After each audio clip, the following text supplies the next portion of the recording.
یہ صحیح ہے کہ راز کے لیے تنہائی چاہیے، مگر محبت کے اظہار کے لیے مجمع چاہیے۔ تو میں راز کوئی نہیں کہہ نہیں سکتا، لیکن اشارہ کر کے بتا سکتا ہوں کہ اس نے کہا پیارے میں ان کی شہرت کے قریب ہوں، مگر تجھے رحمت بنا کر بھیج رہا ہوں اور اپنی توحید کا پیغمبر بنا کر بھیج رہا ہوں، بلکہ تیری ذات میں اپنی توحید رکھ کے بھیج رہا ہوں۔ اس سے آگے میں کچھ کہہ نہیں سکتا، سمجھا بہت کچھ ہوا ہوں، کہنے کی اتنی اجازت ہے کہ یا محمد صلی اللہ علیہ وسلم تیری ذات میں اپنی توحید رکھ کر بھیج رہا ہوں، تو جا میری توحید لیتا جا، توجہ،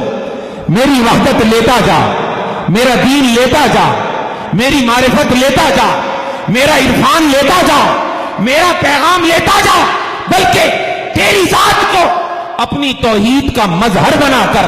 میں اپنے بندوں میں بھیج رہا ہوں۔ مولا کیوں؟ فرمایا میرا یہ طریقہ ہے کہ میں غیب تھا،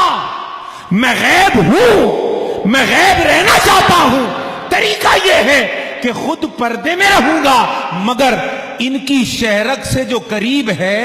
ان کو دکھانے کے لیے ان میں اپنا محبوب محمد اپنا مظہر بنا کر بھیج رہا ہوں۔ ملے گا ان کو محمد، پائیں گے یہ مجھے۔